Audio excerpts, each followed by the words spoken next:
and welcome to Rune Factory, brought to you by your host, me, hostess. Either way, the person who is. The game isn't out loud because I upped the volume. Not loud to the viewers, though.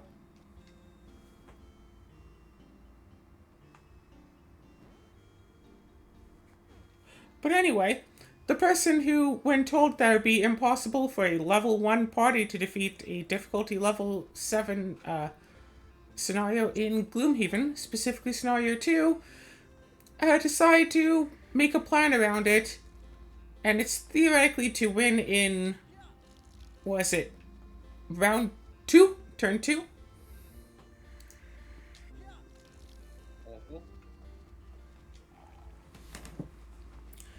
Of course, they accused me of doing a bait and switch with the information, because when... Okay, well that's weird. All the runes are lined up in a row. Because when I said, you know, a level 1 party, what they assumed I meant was you just started the game, you only have access to the base classes, the base characters, like, only things at a bare baseline of everything. Wait, I can put this away, right? I'm gonna put it away. You only have access to the base classes, prosperity level 1 items, no perks, no enchantments, period. Okay, now fight difficulty level 7. That's what they assumed, but that's not what I had said, and it's not what I had meant. So of course they accused me of saying, you know, a level 1 party, them assuming I meant fresh out of the box, when what I meant was you have access to everything except all the party members are level 1.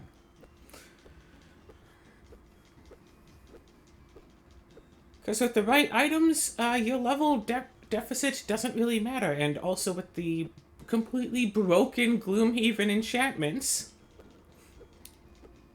Person even said, like, the owner of the Discord server for Gloomhaven and Frosthaven playing stuff, whatever, has stated that the boss of Scenario 2 is immune to, quote, a bunch of negative conditions. Like, a lot of them. Yeah. You wanna know what that boss is immune to? What? Being stunned, being immobilized, being cursed. Period.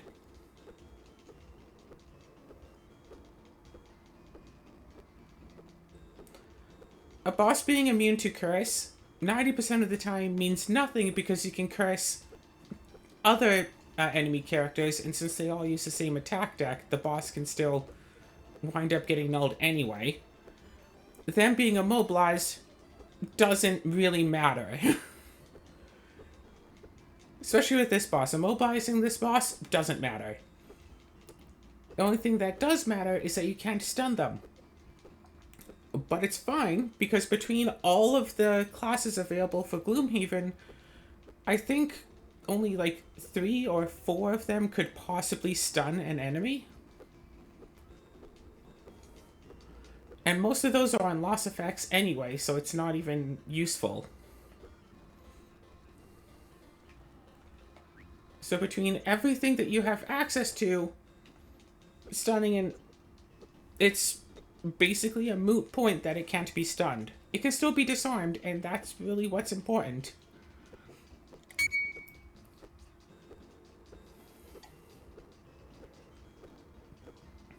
I mean, yeah, just having access to all of the various classes,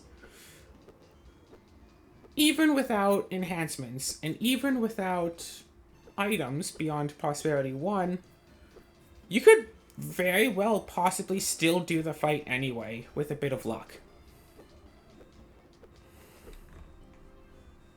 Because all you have to do is kill the boss, then kill all revealed enemies. The boss has a 3 in 8 chance of opening a door to reveal a few extra enemies.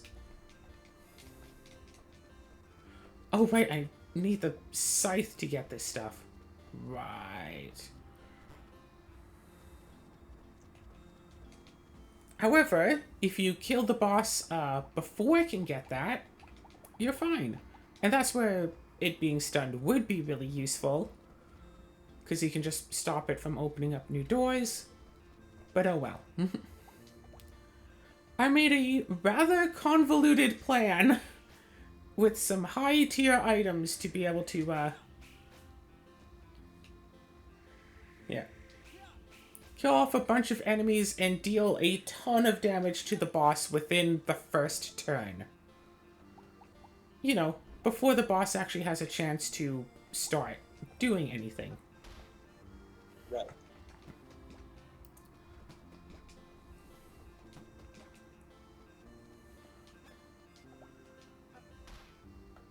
So yeah, with a bit of luck getting blesses and stuff, you could very likely, you know, kill the boss turn 2. The boss would only have 2 chances out of 8 to be able to actually, you know, pull a card to open up a door. Even if it opens up a door, I mean, sure, there is a chance it could open up 2 doors, but even then, I think you could still manage to kill everything else before it overwhelms the level 1 party. And you don't even have to do what my typical cheese strat of just use like a ton of summons. Don't even need it. It's fine. What is that brown seed-looking thing that you've got in your inventory? Oh, this thing down here? Yeah. Bamboo sprout. Okay, I was just wondering, because I just remember when you picked it up, it automatically gave you an option to just eat it. I'm just like... Oh, yeah. That looks like a pine cone. Kind of.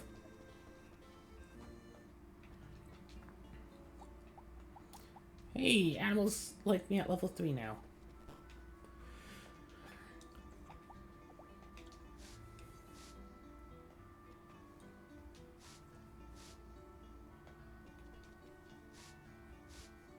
I wonder if I should try, you know, level 1 challenge run of Frosthaven.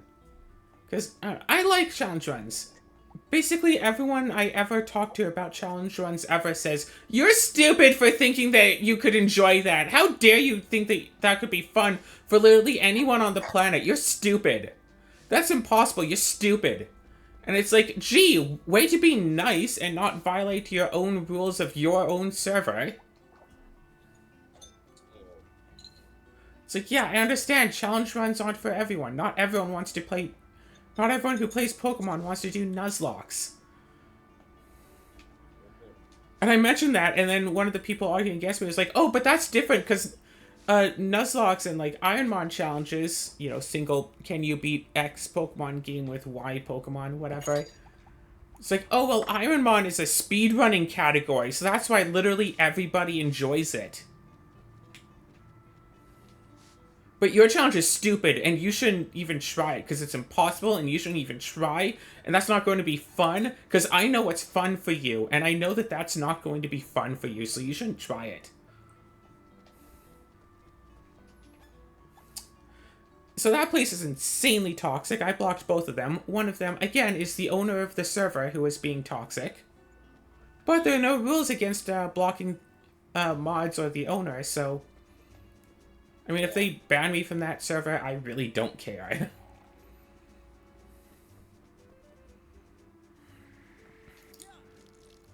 And yeah, I joined some Discord groups for Gloomhaven and Frosthaven because I would like to play a campaign of one of those games with a group of people. I think that that could be nice and fun. Hey, potentially play with new people. Meet some new people. Have some fun with, you know, people I don't already know. That's why I was so eager to jump on this opportunity to join that random person's game earlier. Because, like, hey, that's kind of just what I want. Just join in a nice game. Have some fun. But then, you know, the person who was supposed to be in came in and I'm like, well, I don't want to take your fun away from you. So I won't. Yeah, Frosthaven definitely has a lot more interesting stuff. in its scenarios than Gloomhaven did. The end is just spinning. I just want to. There is one thought that I have in with the whole challenge run thing, and there is exactly one way to kind of understand their viewpoint, I think. Though, of course, the way they went about it is absolutely, terrible. But I think because the whole thought of a challenge run is that they assume it necessarily has to be a competitive run, and that you're proposing this as a category of a run to do for other people to also try to do. But and yeah, Yeah. Also, it was interesting. Two actual things about that.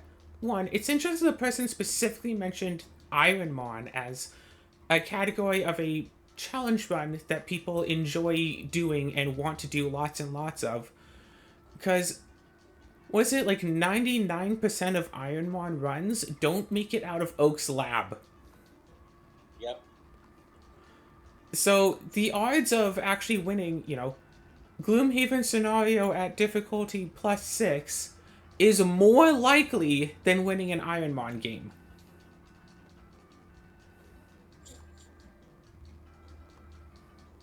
And they said, and also, secondly, as they implied, uh, heavily implied, did not quite outright state, but heavily implied, they assumed that I meant you open up a fresh box, take, the 6 character classes that come with it, you take 4 of them just as they are, maybe add some, 30 golds worth of prosperity level 1 items, like maybe a potion and like a one use item, like whatever.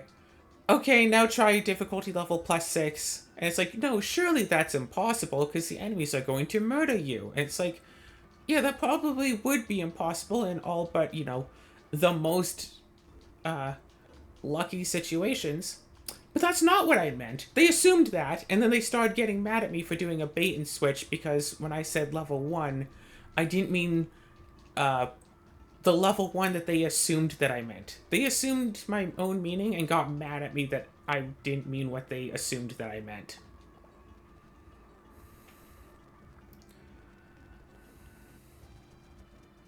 Because, even if you were to... Oh, I only need to bring that down to half. Whoops. Even if you were to play a campaign, and you did that, you just started off bare bones basic difficulty +6, you could eventually defeat a scenario. It would just take a lot of work. Because, okay, play through scenario 1, you could potentially kill a bandit and take its gold. So you could get some money. Again, yeah, a lot of coordination, a lot of effort, but you could, reasonably speaking, kill one of the bandits in scenario 1, take its money, and again, this is all going into the realm of theory here. Theoretically, if you did that over and over and over and over and over again, you could get as much money as you needed for all of your characters. Thus, any item that is available for purchase from the store, you could eventually purchase. So strictly speaking, money should not be an issue. Plus, you have access to all of the basic road and outpost, road and city events, some of which do give you new scenarios. Some events also just give you new items. And some of which, I know that there's at least one repeatable city event gives the town prosperity. Now, when the town levels up in prosperity, you're not forced to level up your characters. As far as I read in the rules, you may level them up. And if you get a new character, you may have them be a starting level of whatever prosperity in the town is. You could still start them at level 1. Of course, all of this is assuming that you have something to flat prevent everyone from gaining XP from playing cards. Because otherwise you are forced to level up.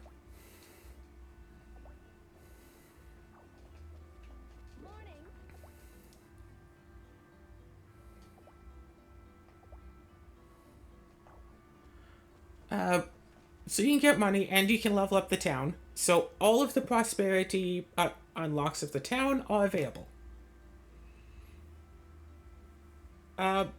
You can get whatever side scenarios that you could get from that, and all from road and city events.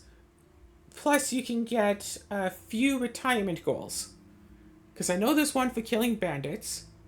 Like, I think you can get like an event with like imps in it. There's one for killing imps. Like, you could get some retirements to unlock new characters. There's one for seeing 2 other characters retire. Like, you can retire characters, just not all of the characters. You can't get every retirement goal, but you can unlock some new classes. You can get some side scenarios. And then eventually you can do a side scenario and get, was it a random item design or whatever. And if you get lucky, you can get whatever random items you might actually specifically need to carry on. So there are some retirement goals you still can't do. And you can't get the personal quest items unless they have already been unlocked by someone else before. But even assuming, no personal items, you could get pretty much everything else in the game just by level 1. You just have to, basically play through the same scenarios dozens, if not hundreds of times. And in some scenarios, you can actually complete at level 1, difficulty plus 6, without a lot of issue.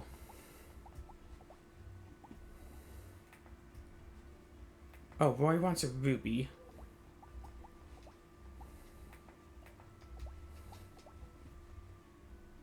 Yeah, where are we in this game now?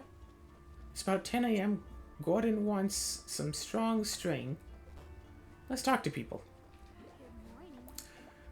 So yeah, a lot of the stuff of the game you could get even if you're stuck at level 1.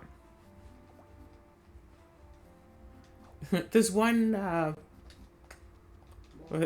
retirement goal that's just like watch your allies get exhausted like 8 times. You could get that very easily.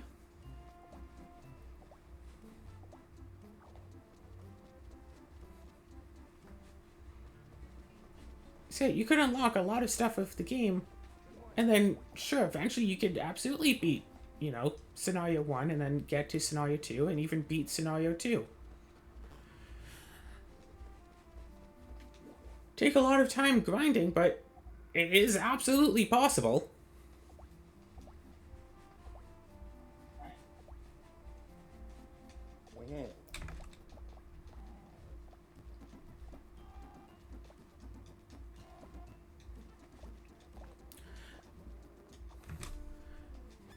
But no, instead they just pulled the, shut up, you're an idiot, no one would want to do that, and we are not going to talk about this anymore.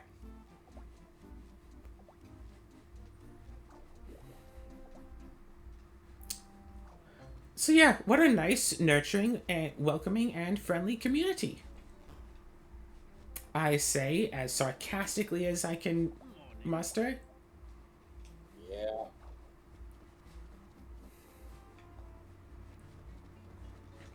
Yes, what prime examples of humanity. Yeah. And the only reason I had the idea for a difficulty plus 6 scenario is because of a few Gloomhaven scenarios where you get monsters, quote unquote, whatever, as allies that retain the scenario difficulty level. So playing that at a difficulty plus 6 is actually really easy. All you need is the bard. Gordon now also wants a diamond. Where can I find a diamond?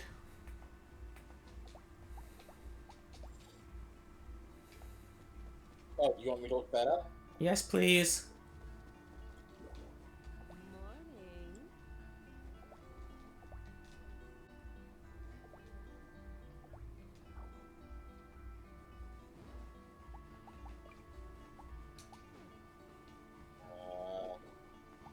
Do you have access to the Padova Mountains? Yes. At least Okay. somewhat of them. Yeah, that's where you have to go mining.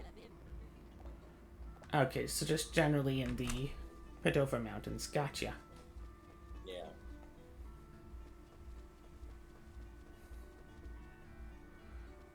I know someone wanted an emerald. That's why I got an emerald.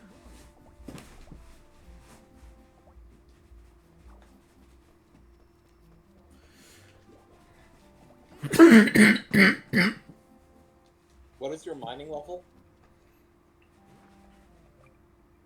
4. Hmm. Should I start farming mining level? Might be a good idea.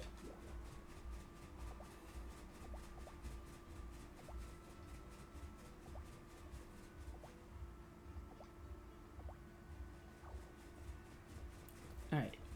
I think I know where to potentially find a ruby.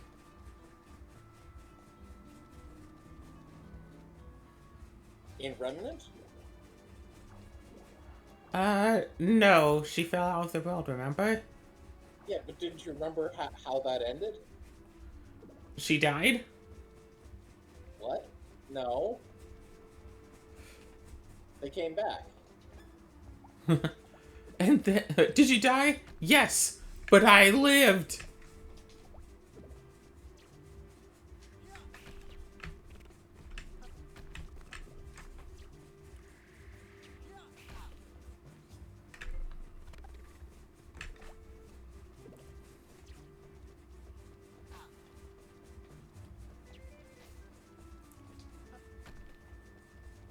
Hey, nice emerald.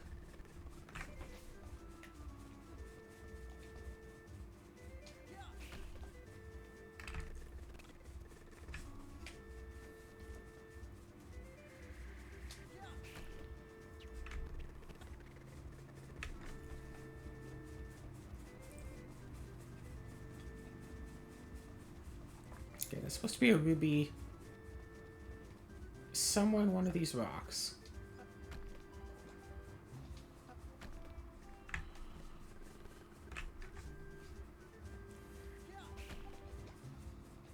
Emerald on 2.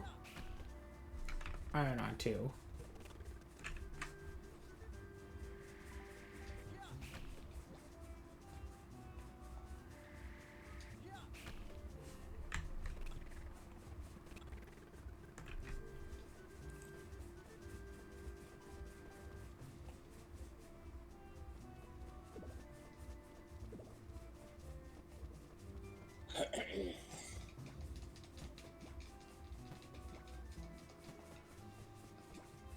But yeah, most people, they see a game and it's like, yeah, this is a game. Like, what about it? It's just a game. Don't be stupid. There's nothing more to it.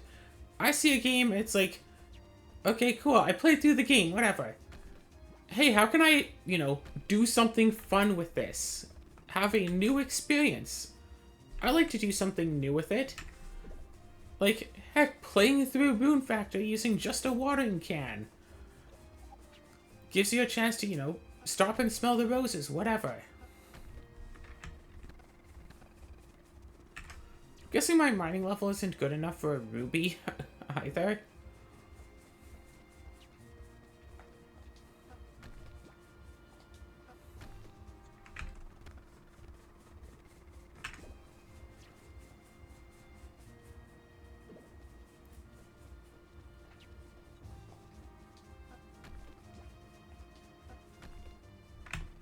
Hey, sandstone.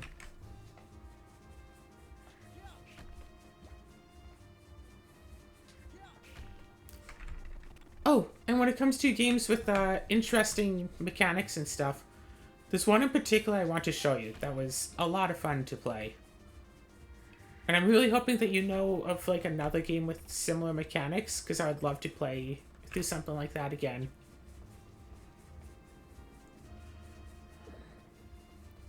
It's...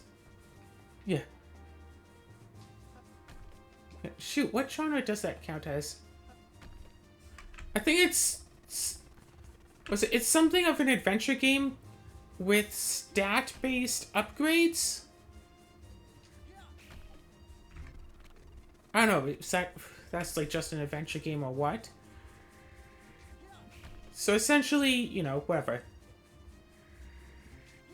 Uh, like you start off, there's like a pit, there's like a cave full of like rats right near the starting point. And so it's like, okay, well, you can go in, you're strong enough to be able to fight one of them, but if you fight a second one, like, they'll kill you.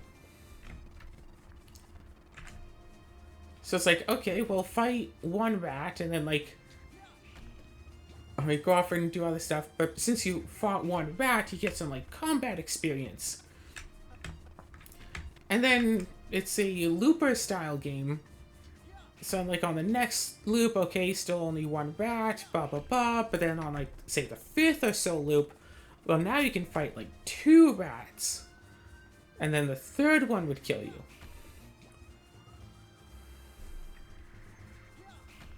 See, I think that's just an adventure game. Whatever. Anyway. But it's also, like, an idle game, so you set your controls of, like, what you want to have your character do for the loop, and then you just let it go and do its thing. At the end of the loop, you can adjust or modify your controls, see what works, see what doesn't, and go through again. But all the time, with every action you take, you get a little bit of experience in that action. So then future uses of that action will be a little bit cheaper, a little bit easier to use.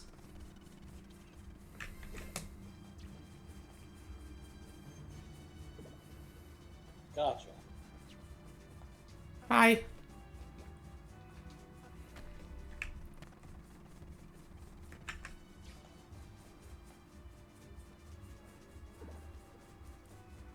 Yeah, what an idle, incremental looper adventure game. There aren't very many idle adventure games, but they tend to be pretty enjoyable. They're usually good for at least one episode, because, I mean, if they're for sale on Steam, the first 2 hours have to be entertaining, right? Yes.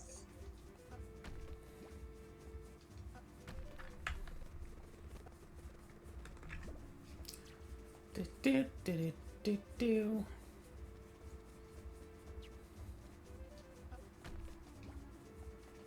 It just bothers me when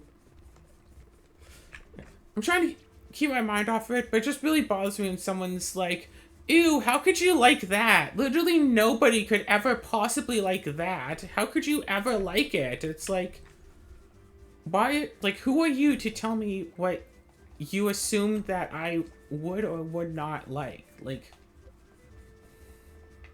why do you consider yourself the authority in my tastes? Yeah.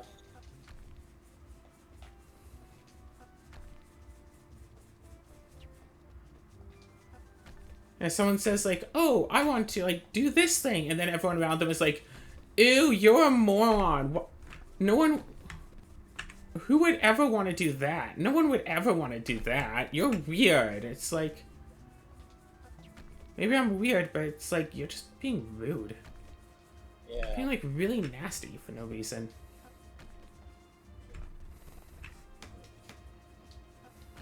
I can't disagree with the you're weird part, but yeah, they were very rude about it.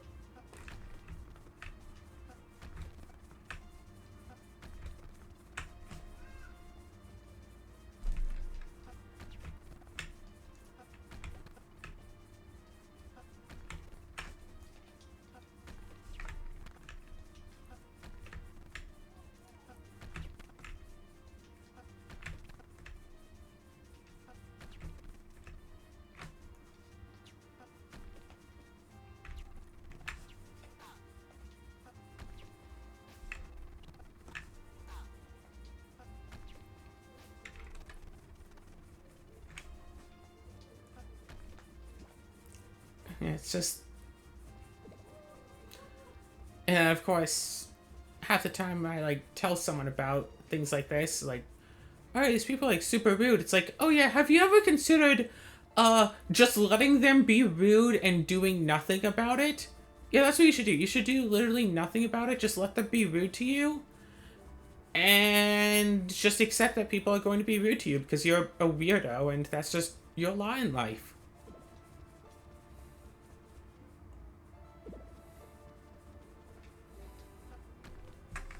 Advice I've gotten from parents, teachers, other authority members. Most often expressed more to the tune of, yeah, well, have you tried just letting it not bother you? You should just not let it bother you, and then it won't bother you, and they can say anything they want, and I don't have to do my job as, you know,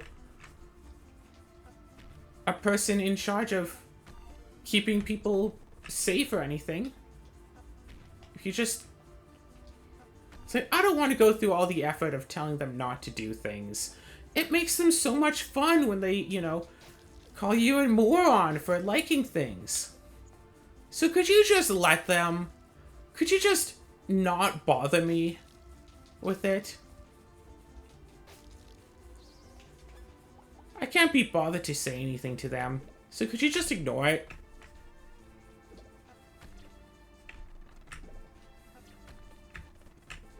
Yeah. Hate people like that.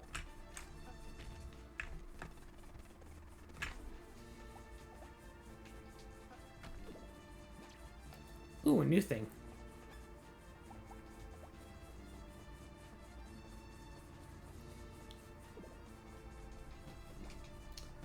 Ooh. Nice garden with all sorts of flowers and stuff that I will pick up and sell for about 5 money. What the flip is this thing? Oh, it's a poison patch in the garden. That's very unfortunate.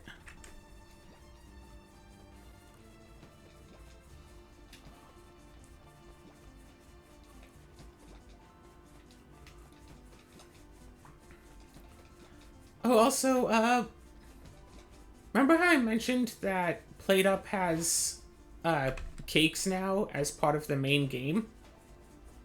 Yeah. I was partially mistaken. The meal in question wasn't cakes, it was cookies. They just use cake batter. But, while doing the cookie restaurant, you can apparently get cakes. Like, get a cake recipe. Interesting. Yeah, I was able to automate making cookies. Excellent. I was just about to go to bed and I decided, hey, you know, it'd be better if I played PlateUp for another 4 hours. Oh, Claire. You're Want to know the... incorrigible. Pardon? You're incorrigible. Probably. Want to know the weirdest thing about the cookies and stuff? And I mean the newest, latest PlateUp recipes? What? Want to know the weirdest thing about the new PlateUp recipes? Oh, sure. They don't require plates. Really? Yeah, the game is plate up. New recipes don't require plates. Huh. You just literally take cookies out of the cookie tray and just put them on the customer table. Like, eat it like that.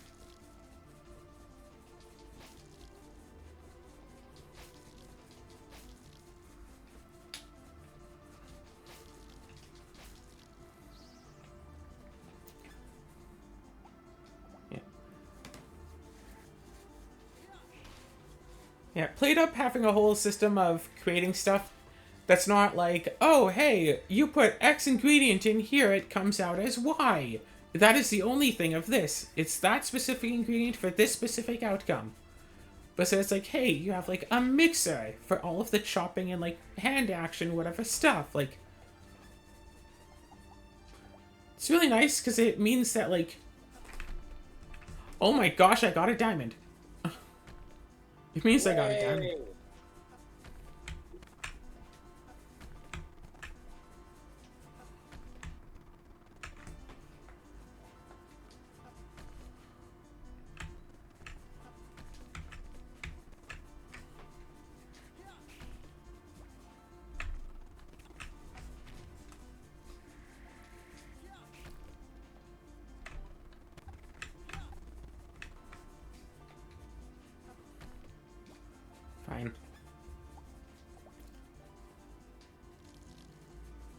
Yeah, I tried.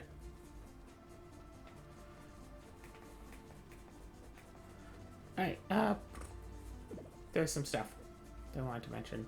I don't know what, though.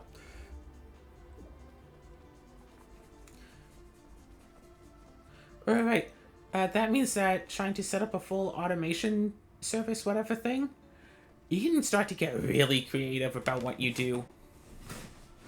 Good afternoon.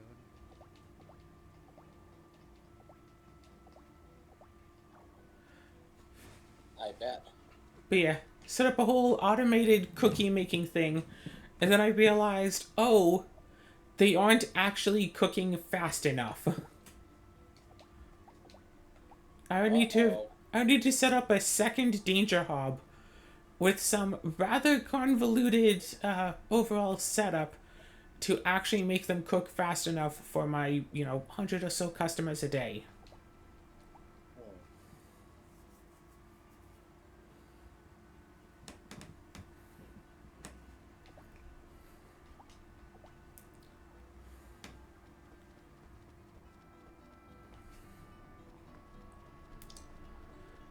But yeah, the people who, you know, say play games, but they don't want to be challenged by anything at all ever, period. It's like, why play games and do, any sort of a challenge to them? Just play games on the easiest difficulty setting, play with all the cheat codes, infinite health, infinite ammo, enemies die in one hit. Just do that. That's just as fun, right? Playing games with literally zero challenge is fun to them.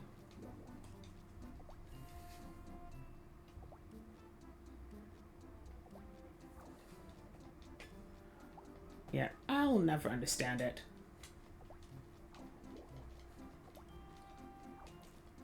People want an easy experience because life is hard. But there's no rewarding feeling for beating an easy experience. You might not feel rewarded if it's a, easy experience, but for some people it might be. I mean, in that case, just watch someone do a let's play of the game. That way, even if you don't hit any of the buttons, you still win. Howdy, kiddo. It's the easiest experience there is.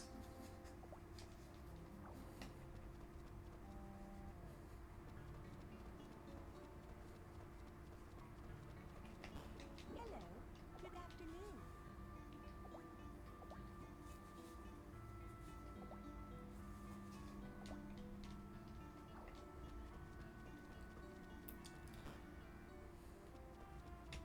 But yeah, I have to say, looking back over the Gloomhaven characters again to do the, level 1 challenge theorem, it's really curious.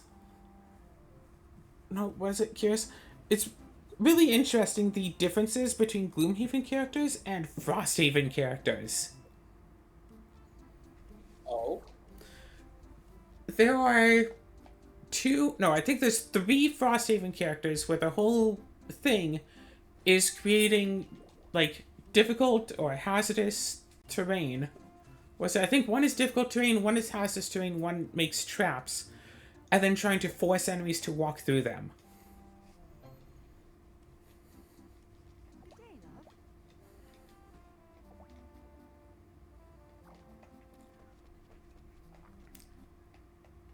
Yeah, I played one scenario where the whole point was to, like, protect a certain area.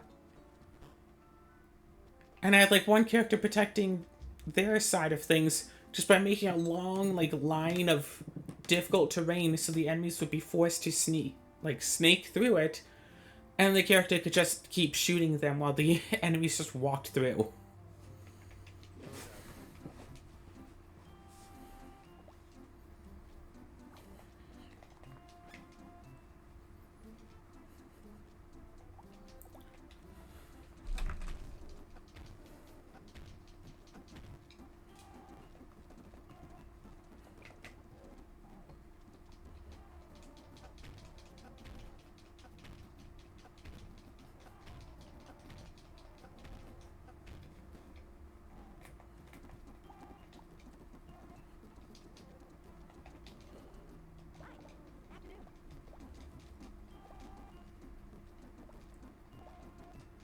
Oh yeah, that's right. God. This character's lines are really interesting. Welcome. Oh, wait. No? Do you think... Do you have any interest in fashion? Main character says, not really. Then the NPC says, I get that. I kind of got that sense from you. That's a little unusual for a girl, though. Interesting. Like, that has implications.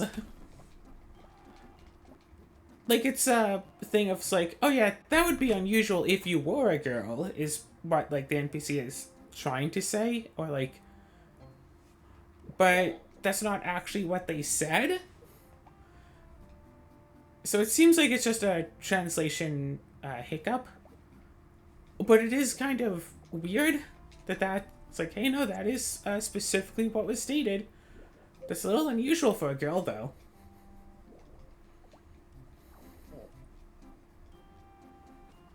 Very interesting. If a little unusual for a girl, though. Oh, God. And, well, So I guess I just have to wait out here for 8 in-game hours.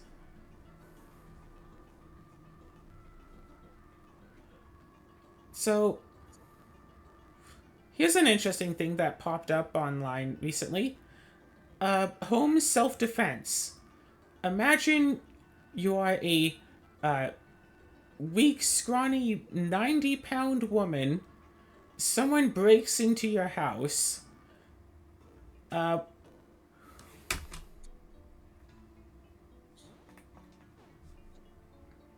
Sorry, oh, God, what the... Excuse... I thought something had happened. I got pushed to another screen. Whatever. Imagine you're a weak, scrawny, 90-pound woman living alone. Someone breaks into your house. You need to get something to defend yourself out of, any tool, item, or weapon that someone could potentially buy to use to defend themselves in case of a break-in. What would you want to have?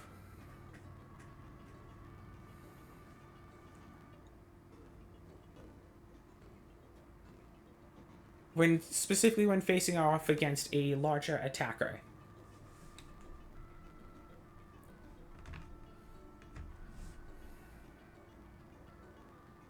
Azura? sorry, say again? Imagine you are a 90-pound woman, weak, scrawny 90-pound woman. That was the prompt. You are living in a house alone.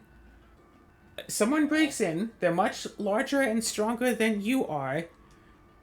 What weapon would you want to have with you to use to protect yourself with?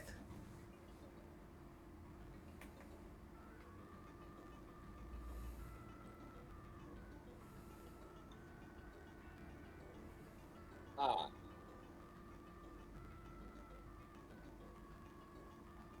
Did you hear me that time? yeah, I heard Okay. you, Cool. and I'm just like, I feel like I don't want to answer if this is going to be like public record on the internet. Because, like, most people would think, like, a gun.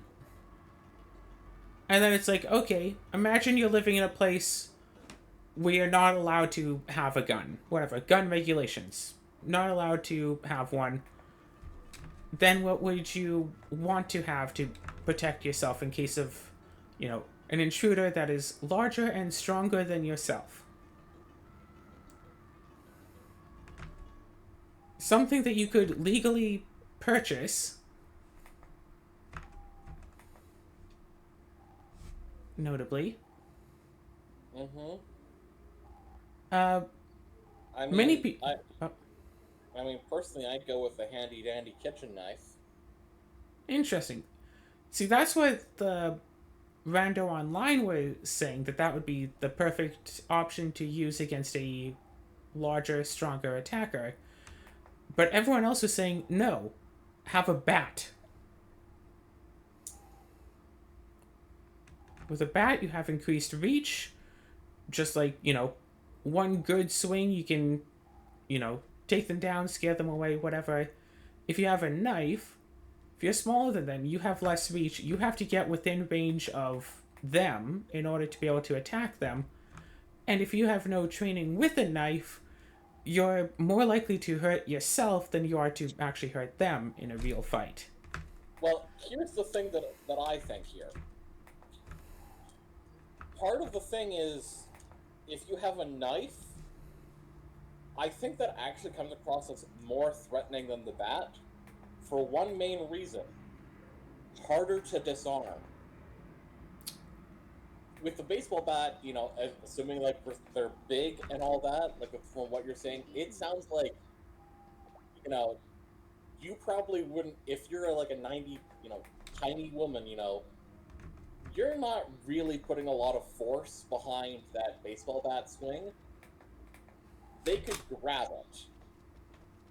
And the fact that it's a longer reach makes it, easier for them to do so. But with a knife, I mean, you can't just grab hold of the blade. And quite frankly, if the person is willing to basically get stabbed or, their hand sliced open to take it away from you, there is no weapon you could have on hand that, at that point, that could really save you there. Au contraire. According to people who train self-defense, what the hell was that? According to people who train self-defense, the bat is the better option because people don't actually just grab bats mid-swing. It will just break their hand.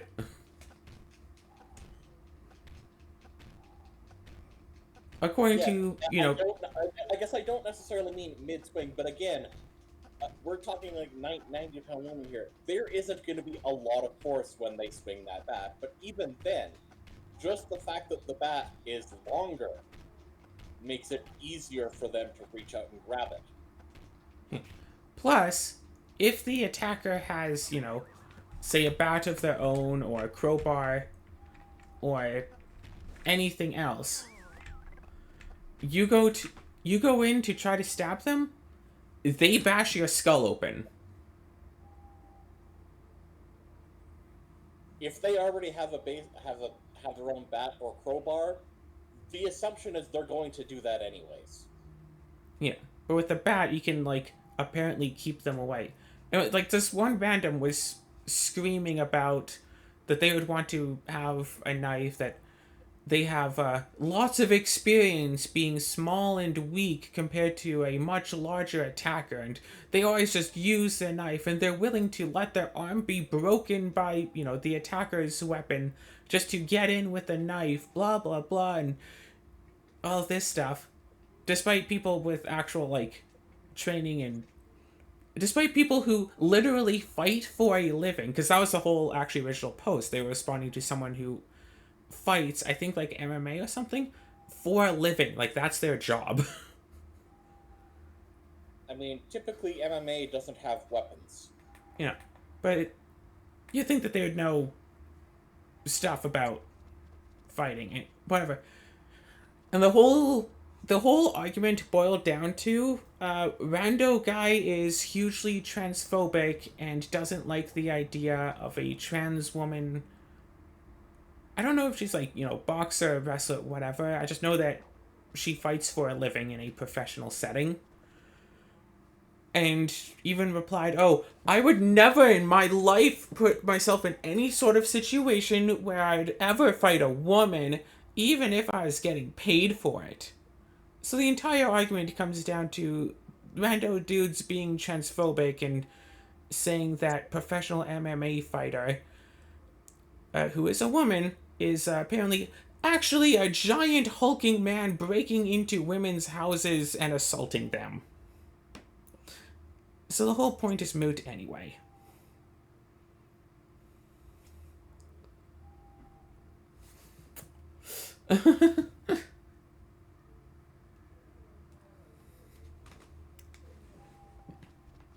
Well, so anyway, that's Moon Factory. Apparently there was nothing outside the clinic to worry about. Waiting until midnight. Nothing's coming by. It was the thing where you have to, like, enter the screen.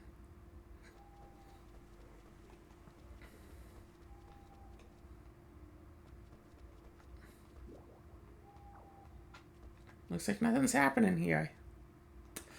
Whatevs. But yeah, it's just like actual person who teaches self-defense. And someone had posted a video that someone had shared where you take your self-defense bat, you put a sock on the end of it.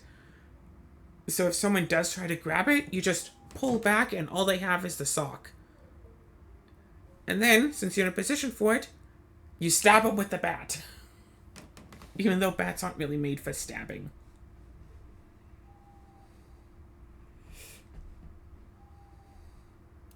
So anyway, this was Rune Factory. Hope you all enjoyed.